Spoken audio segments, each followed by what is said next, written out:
Even 5 minutes later, I heard pounds on the bedroom door from below. Oh, man. Guys, good. My name is ReboundLeader. Welcome back with another video for today, guys. 3 disturbing true horror stories by Mr. Nightmare. I know this might be a little bit late for y'all, but I was out. I had to go do something, and I came back like literally right now. So we're gonna react to this video. True horror stories. Let's see how scary these are. Let's see how messed up these are. Remember to hit that like button before we watch these videos. Remember to turn on those post notifications as well, because YouTube will be a little bit funky with the subscriptions lately. So remember to subscribe and turn on those notifications if you want more of these. Let's get right to it.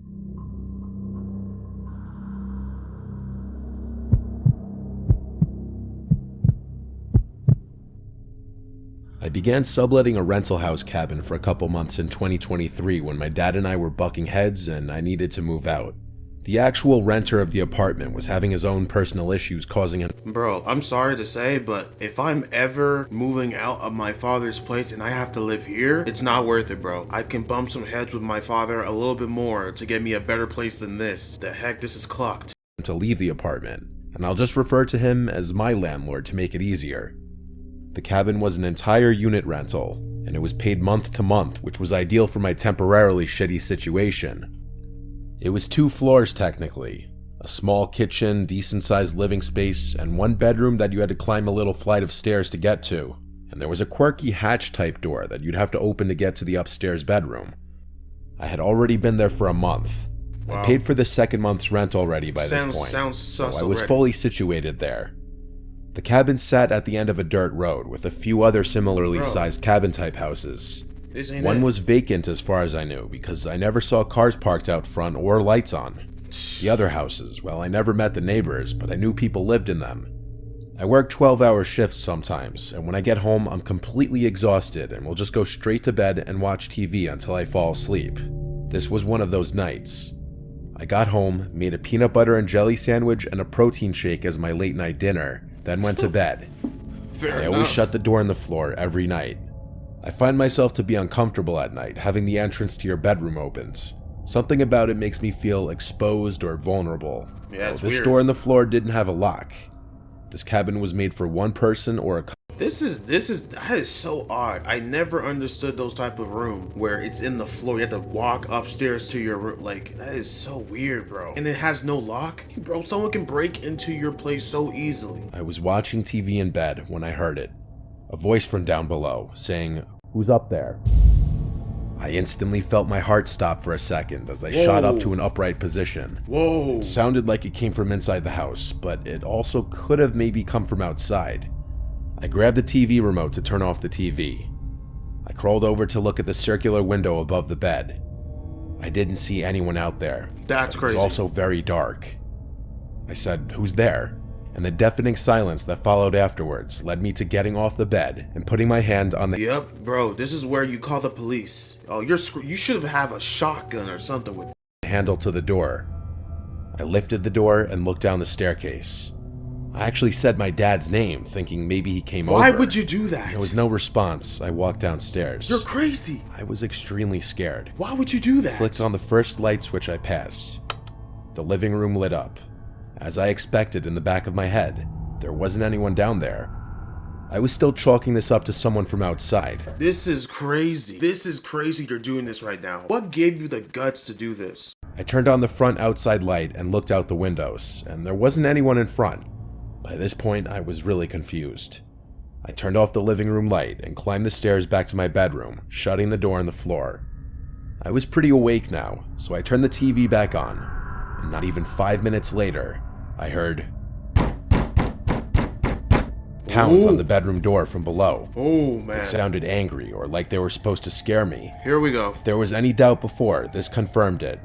Someone was in the house. Call the police. I left the Police! Help! Police! Help! TV on this time and just stayed completely motionless because I was genuinely too scared to move an inch. Wow. The scariest part was whoever was down there could easily open the door as there was no lock. I laid silent for about You are screwed. He can literally pop out with anything and kill you. 20 minutes, and once I felt comfortable to move, I looked for my phone, and of course, of all times, it wasn't on my nightstand. I couldn't find it. Wow. I may have left it downstairs. Oh, you're screwed. So I opened the door of my bedroom and looked down the stairs. Why? The constantly changing light from the TV screen, I could see just a little bit down the stairs to the living room. So I went down the stairs quietly, and when at the bottom, instead of turning on any lights, I ran out the back door barefoot and ran to the nearest neighbor's house where I knew people lived. That's and I crazy. saw their lights were on. That's crazy. I knocked on the door a bunch of times, and then I noticed someone at the window next to the door, looking at me. I didn't know how long they had been watching me. I yelled through the glass explaining what happened, that I'm his neighbor, and that I need a phone to call the police. He definitely heard me, but he just stared at me. What the heck type of neighbors? Yo, bro, you really think it was worth it to move out of your father's place now? You have neighbors that don't even care about your well-being. They're just staring at you. You're yelling at them and they're just staring at you because they don't care, because they're involved. It was unsettling, and I started to back away from the door as I realized he wasn't even responding to me. Wow. Just creepily watching me. That's just crazy. I looked around the road and saw no other houses in the distance with their lights on. Momentarily, I had a thought. What if that guy had something to do with it? I went back to my rental through the back door, which was closed just like I left it. I went inside and locked it and turned on every light in the tiny house. I looked not only for an intruder, but my phone downstairs, and I finally found my phone in my car when I thought to look there. I was so tired earlier that I left it in the center console. You left it in I your went car. back inside. The TV was still on up in the bedroom. I climbed the stairs, and when I got to the top, I saw someone sitting on my bed, staring at the TV. What? A man. I screamed, and he turned his head slowly to What? look at me. And before I could see anything else, I ran back down the stairs and outside, and now with my phone called 911. Dude is a weirdo. This man's just in your bed, bro. Top of your bed, just staring at the TV. He's a weirdo. I sat in my locked car, watching the house on the line with 911. And I saw someone walking past the backyard of the house, disappearing into the woods. I told Crazy. the operator this. When a police car arrived, the one officer checked the house and upstairs room after I told him that I saw someone, most likely the intruder, walk away into the woods. He asked if I had any other places to stay that night, and so I swallowed my pride and went back to my dad's house for the night after packing some of my important stuff. Good. I returned to the house the next day and stayed another night, then collected the rest of my stuff. Luckily, the landlord agreed to giving me some of my money back. He asked me what the man looked like, and after that, he didn't ask any more questions, which to me is pretty sus. Oh, that's weird. Something was unusual in that situation. From that creepy neighbor ignoring me to the landlord's random urgent need to move out, to someone full-on breaking into the house. That's crazy. Maybe it's all connected, or maybe I'm overthinking it. Nope, it's all connected, bro. You did well. You did well. It was a Tuesday night around 11 p.m. in 2013, and I was walking down a dimly lit street at night on my way home from work. My car had been in the shop, so I'd been forced to walk 3 miles home every day. The walk was barely I can never do this, bro. I need a vehicle, or I'm taking the Uber. I am not walking at night like this, bro. You got me all the way. an hour, so I was home before midnight. I live in a small town in southern Indiana, so after 10 there's rarely any cars on the road. The only vehicles you ever see are truckers heading to Indianapolis. I was about a mile into the walk when I turned on a dirt road. My house was off the beaten path, so I had to take all these dirt roads surrounded by forest to get there. As I was turning, I heard the sound of a motor in the distance, and it was getting closer very slowly. Huh? I saw about a quarter mile down the stretch of road I just turned off of a van moving very slowly without its lights. Yo, At if you first, don't run, this didn't strike me as out of place due If to you the do fact that the not town I run- live in there is a pretty cheap car dealership that sells used cars and vans with broken parts, like broken headlights. oh boy. So I just assumed this guy was one of their clients. Nah, bro. I kept walking down the side road with the van still going slowly down the main road. About 5 seconds later, I jumped when I heard the sound of the van roar, and it sped up really fast. That's Except weird. now it had its lights on. I was startled, but not worried. This was until the van got closer to the turn for the side road. About 500 feet away from the turn, the van turned off its lights again and slowed down. Bro, Now, yo, do you not see what's going on here? Pick up the pace. Pick up the pace. Go home, run home. I was officially creeped out. I didn't want to seem startled, so I just walked faster down the road. I kept turning back constantly to see if I was being followed. Then my suspicions became reality as I saw the van turn onto the dirt road. Oh boy. I was only about 500 feet from the van, so I started to walk a lot faster. Walk? I didn't want to look back, but I did just to be safe. And what I saw frightened every bone in my body. What? I saw the van there, stopped with both the passenger and driver's doors open. At this point, I ran for my life down the dirt road. Yep. I heard what I'm positive was a gunshot not far away. I really thought this was how I was going to die. That's crazy. I made a quick turn into one of the surrounding forests and hid behind a big rock. I heard what sounded like a middle-aged man not far away say, "I think she went into the woods." And then, to my horror, she? Oh man, that's even worse. That's even worse. No woman should ever, let alone a man, a woman walking home late at night, close to midnight. Oh, you got me all the. What sounded like 3 young girls, with one of them responding, "Okay, sir, I'll see if we can find her." Now I wasn't fearing for my life. I was worrying I was going to be forced into whatever sick group this was. Yeah. I was covering my mouth, trying not to make any sound, trafficking? when I heard the man say, "Whoever finds her doesn't have to drink the blood tonight." What? Oh, they're in a cult. They're in a satanic, demonic cult. No one can say otherwise. I'm not crazy. This is demonic. Oh my goodness. A million thoughts ran through my head. Is this some sort of satanic cult? Are these girls kidnapped? Will I become one of them? Oh, you I most spent likely. what felt like an eternity sitting behind the rock, being scared of any sound that I could hear. Then, to my relief, I heard cop sirens nearby. What? I stayed there just to be safe. When I felt the courage to look from behind the rock, I saw red and blue lights right outside the forest. That's crazy. I ran out screaming for help, and the cops came to me and said, "Ma'am, do you know about this body?" I was confused and said, "What body?" Then I saw in front of the cop car the most gruesome thing I will ever see. What? It was what looked like a naked young woman, gutted, blood everywhere. There was no van in sight. I then explained everything to the cops. The car, the man, the girls who had to drink the blood. What? The cops said they'd look into it and were nice enough to drive me home. That night, when I couldn't sleep, I looked out. What? When did the body get there? There was no body when you were running away from them. Did they literally take a body and just dropped it on the floor and then left? Oh, this is crazy. On my window to see the van, the same one from before, driving slowly without its lights on down my street. Wow. This time I was smart and wrote down the license plate. I called the cops immediately and Wait. They were still there? Wait. that night, when I couldn't see blood everywhere, there was no van in sight. I then explained everything to the cops. The car, the man, the girls who had to drink the blood. The cops said they'd look into it and were nice enough to drive me home.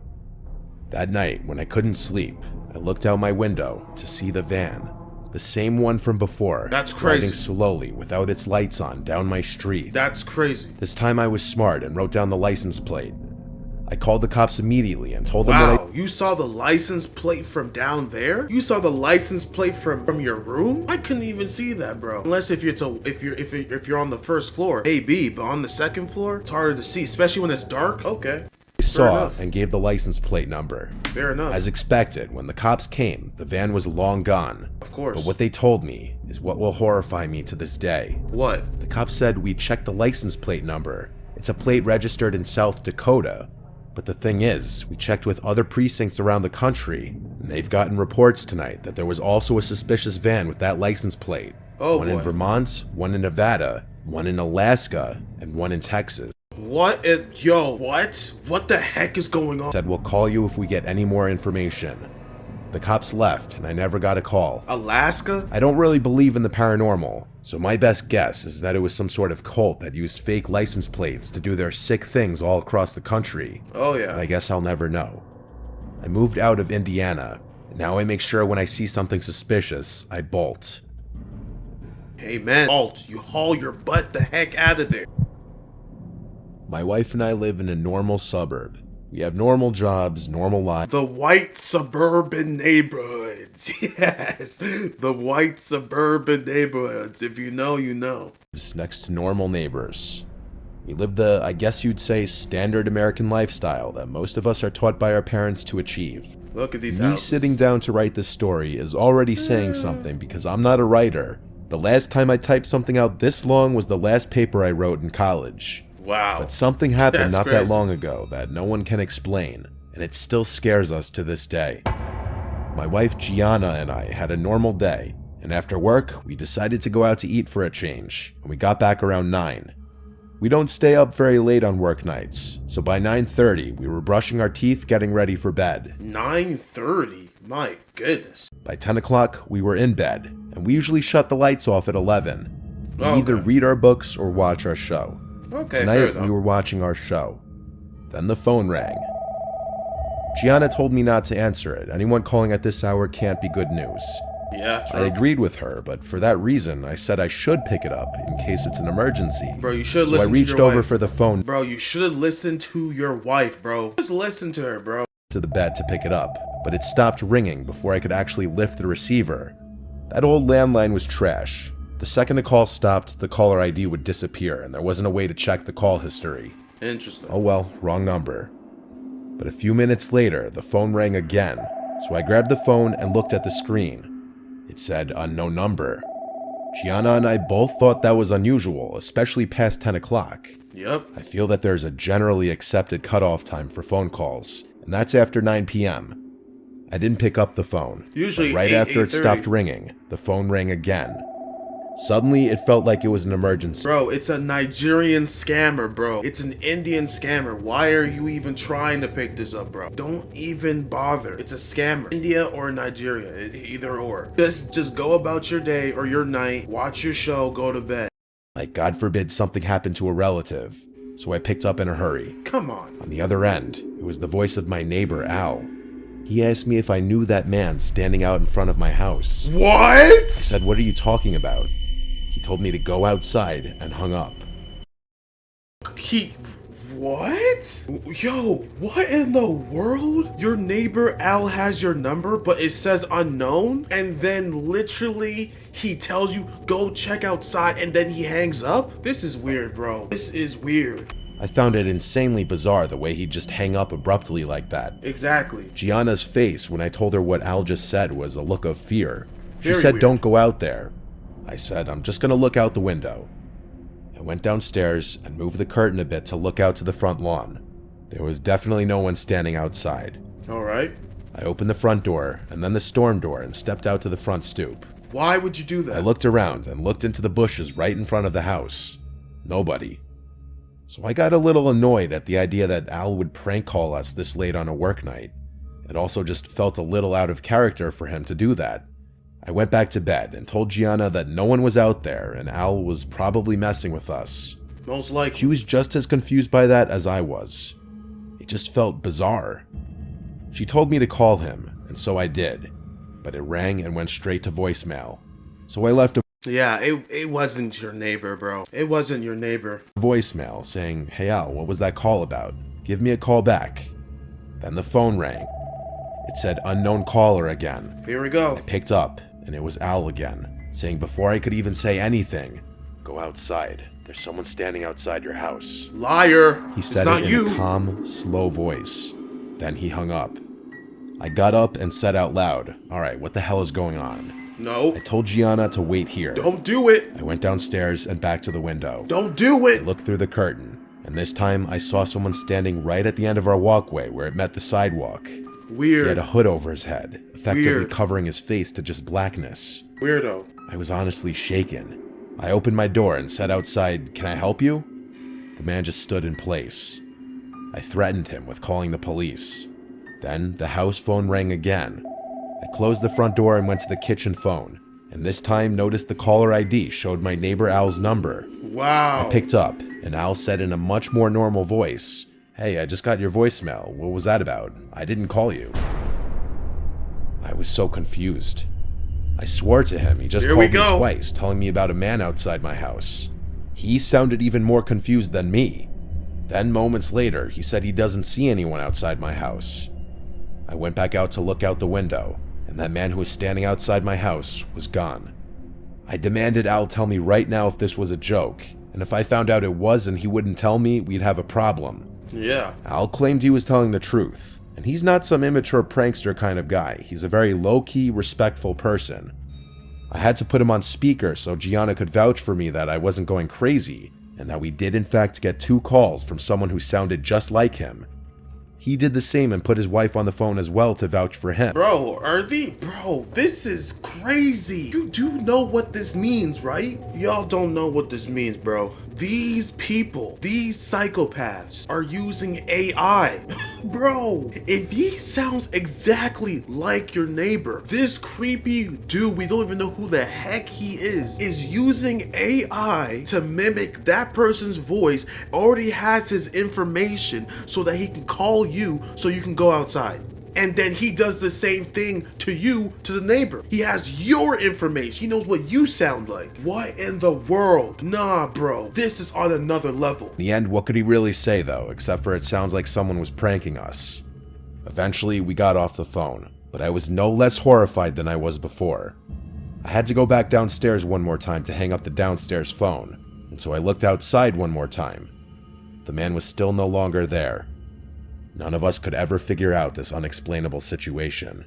AI, chat GDP, whatever it is. AI is involved. This is weird. Yeah, bro. Anytime you get a phone call at like 9, don't do it. Don't answer. That's like rule number. That is a rule. Don't answer. You don't answer an unknown number at like 8:30, 9 o'clock p.m. What? That is crazy. That is nuts. I don't know how to explain that third one. That was weird. I don't know what y'all, bro. Let me know. Comment down below. Comment down below. What do y'all think about that third one? How is that possible? Who is this guy? What the heck is he doing in front of someone's house? Just randomly standing there. He's a weirdo. I would have grabbed my Glock, shot him right in the foot. I don't care, bro. It would have been over for him. Yeah, I'll catch you guys later. Take care. God bless. Stay safe out there. Remember to lock your locks, bro. Lock your front door, your back door, everything. Lock everything. Your vents, your windows, everything. We are living in scary times, bro. People are breaking into homes. I'm praying for y'all's safety. May the Lord Jesus Christ keep you safe during these times. Catch you guys later. Take care. Peace.